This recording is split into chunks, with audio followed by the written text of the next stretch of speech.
What is... Dax, are you? Tracking all our cars on Carvana Value Tracker on all our devices? Yes, Kristen, yes, I am. Well, I've been looking for my phone for... In Dax's domain, we see all. So we always know what our cars are worth. All of them? All of them. Value surge, trucks up 3.9%. That's a great offer. I know. Sell? Sell. Track your car's value with Carvana Value Tracker today.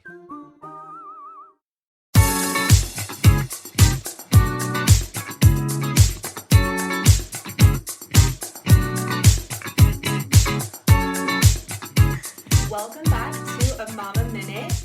I am your host, Kelly, and today I have a very special co-host, my son, Jack. Say hi, Jack. Hi. So today we're kind of changing it up. We're doing something a little bit different. My son, Jack, knows a lot about survival tips and ways to keep yourself safe, and so I just thought I'd bring him on here so he could share some of his advice with you all. So, Jack, you want to introduce yourself? My name is Jack, and I'm 8 years old. And you have a birthday? And August 8th. Yeah, so you're going to be 9. Yeah, in maybe like 3 weeks, right? No, it's like 1 week. Well, no, I guess it's like a week and a weeks. half. Yeah, 2 weeks. Yeah. About 2 weeks. Last year of being in single digits. Mm-hmm. So you're going into what grade? I'm going into 3rd grade. Mm-hmm. Are you excited? Yes. Good.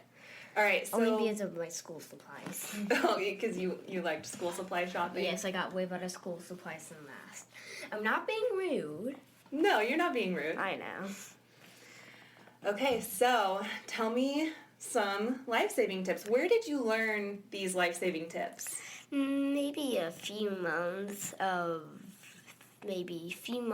YouTubers watching them. Watching YouTube? Yeah, few months, like going through all of them. Mm-hmm. Like mysteries and stuff. I like you. Yeah, yeah. You are a little mini-me, that's for Yes. sure. You're very curious and you like to learn things. And right after I started seeing these got Christian-related TikToks, I did not want to skip them because I don't want to show disrespect. Yeah, that's good. Yes. Okay, so tell me a few tips that you think that we should know. Like, what are some things that can keep us safe?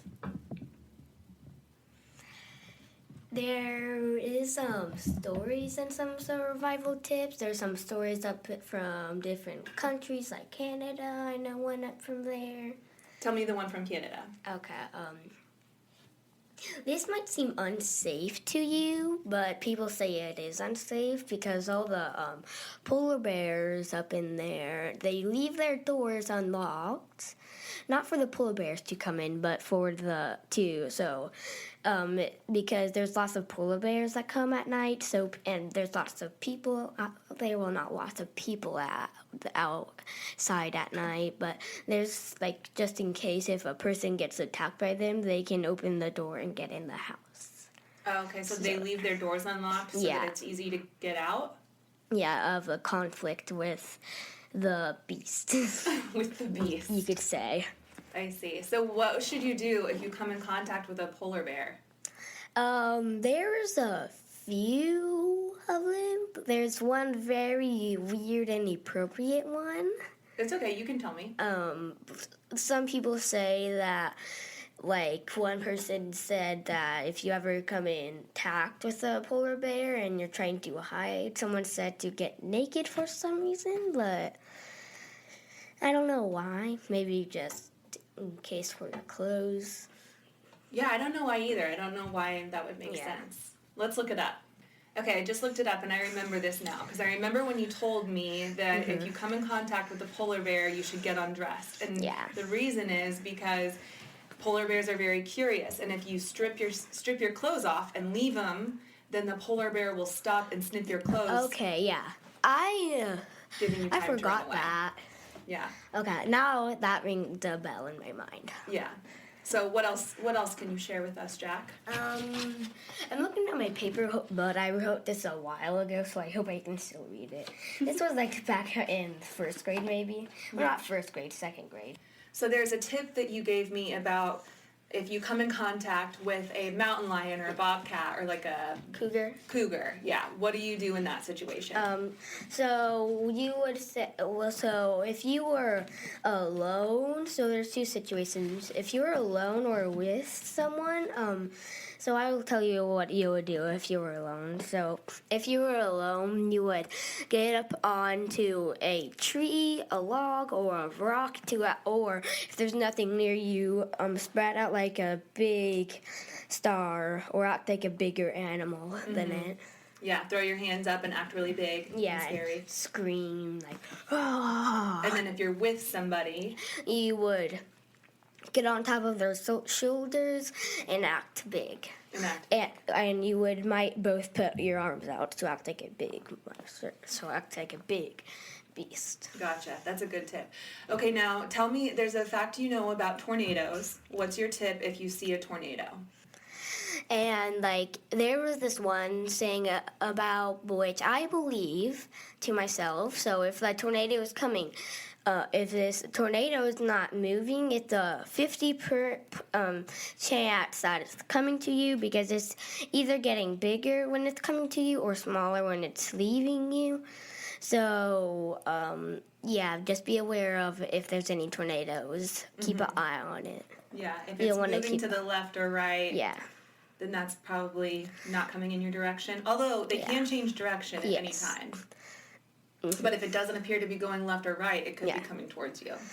It could be going behind. It could be coming from it could be going away from your house or coming towards your house.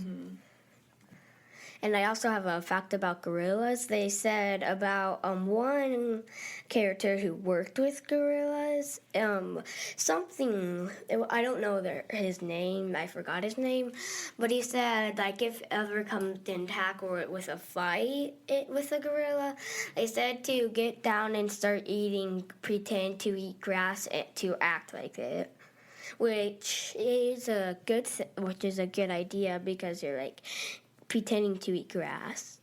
I wonder why that would distract a gorilla. It would just think that the gorilla. So if you are disturbing a gorilla while eating something or with contact or with it, you should start pretending to eat like a gorilla, so it thinks that you're a gorilla and won't try attacking you. Oh, I see. Okay, so this isn't like if you're getting attacked by one. It's just if you happen to be near one. But if you are attacked by one, I know there's one where you have to roll down a hill, but I forgot like what conflict you have to be in to roll down a hill.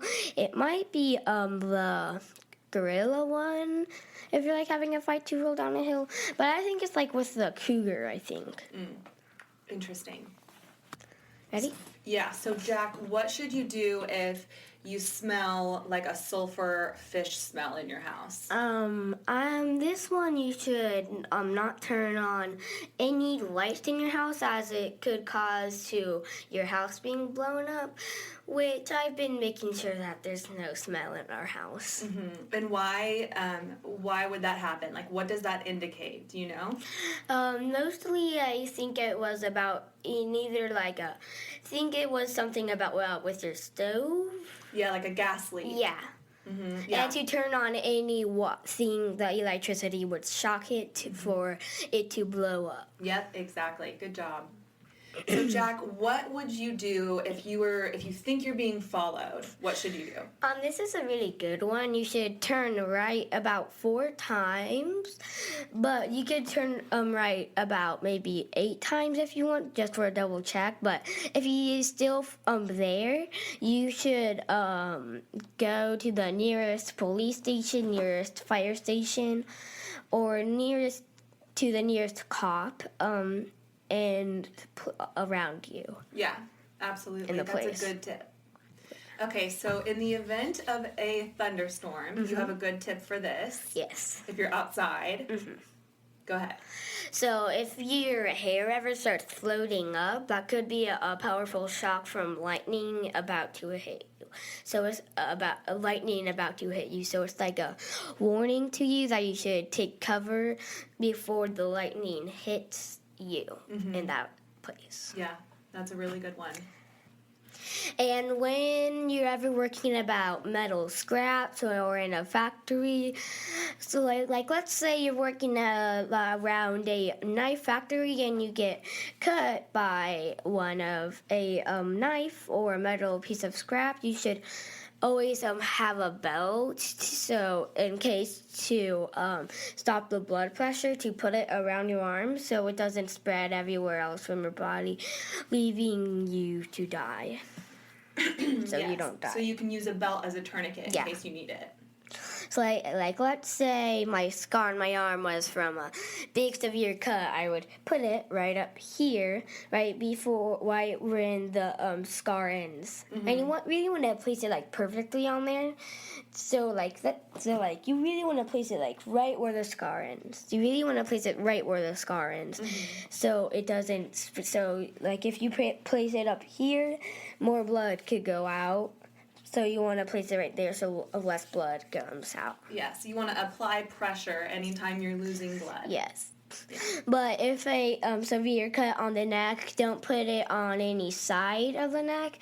That could choke them, leaving them to not breathe, and you're killing them. That's a really good point. I didn't even think about that. Yeah, if you're bleeding from your neck, you probably shouldn't try tying a belt around your neck. Yeah. Because that could choke you, for sure.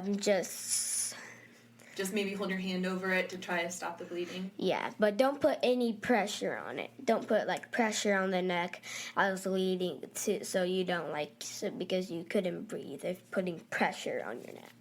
Yeah, that's a good tip. And if you're ever in a sinking car accident, and the headrest, you can take the headrest out, and people use it to smash the window with your metal part of the headrest, so you can get out. But do it where like the least biggest part of glass is. So maybe do it on your window to your door, but don't open your door. Or don't do your main glass. Do the smallest part of glass that is available to be broken. Yeah, that you can still get out of, though. Yeah. Yeah, that's a good one. Do you have any more off the top of your head? And people are saying about if you found any like necklaces or diamond rings or any cash on your window wipers, shield wipers, something Windshield like that. wipers? Yeah. Do not pick it up as it's a warning of a robber trying to get your attention to rob you. Oh, yeah. I think I have heard something like that. Like, if you have a note on your windshield or something, I think they're trying to, buy time to... Yeah, to steal something. Yeah, like it's a distraction. Yeah. That's a good tip. Well, Jack, thank you so much for being a part of this with me. This was really special. I'm glad I'm going to have an episode with you and your little voice. Yep. And we can listen to it in 5 years and listen to how different your voice is. Yeah. But you have some really good tips, and I really appreciate you sharing that with our audience. And I'll remember, I know I had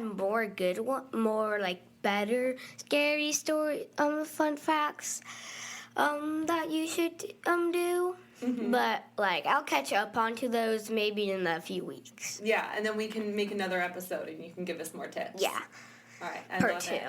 Thank you so much, Jack. I love you. Thank you. All right, well, that is all for today. We will catch you on Monday with a brand new episode of Mama Mystery, and it's going to be our 100th episode, and we are going to be covering the story of John Wayne Gacy. So stay tuned for that. It will be released on Monday. Bye.